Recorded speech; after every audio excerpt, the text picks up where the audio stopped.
Hello viewers. ஒரு வழியாக 17 ஆண்டுக்கான கனவு வந்து நினைவாச்சு இன்னைக்கு. என்னன்னு பார்த்தீங்கன்னா, வேளச்சேரி டு பரங்கிமலை பறக்கும் ரயில் ட்ரெயின் வந்து இன்னைக்கு வந்து ஸ்டார்ட் ஆயிருக்கு. முன்னாடியே ஸ்டார்ட் ஆன டேட் சொல்லியிருந்தாங்க. அது தள்ளி போய் டெக்னிக்கல் இஷ்யூ செக் பண்ணி எல்லாம் பண்ணிட்டு இன்னைக்கு வந்து கன்ஃபார்மாக இன்னிலேருந்து வந்து அந்த ட்ரெயின் வந்து விட்டுருக்காங்க.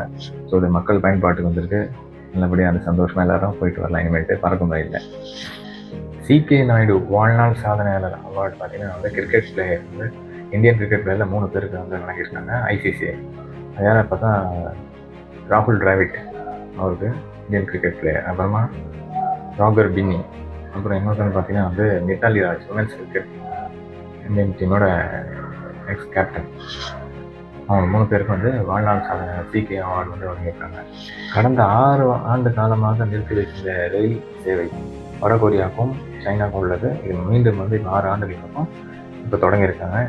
நேற்றுலேருந்து மறுபடியும் அது ஸ்டார்ட் ஆகிருக்கு. ஸோ அங்கே இருக்கிற மக்கள் அது வந்து ரொம்ப சந்தோஷமாக நினச்சிட்டு இருக்காங்க. இந்த மாதிரி லேட்டஸ்ட்டான அப்டேட் பார்க்குறேன். சுவையில் அப்டேட் சேனல் சப்ஸ்கிரைப் பண்ணுங்கள், லைக் பண்ணுங்கள். Bye by.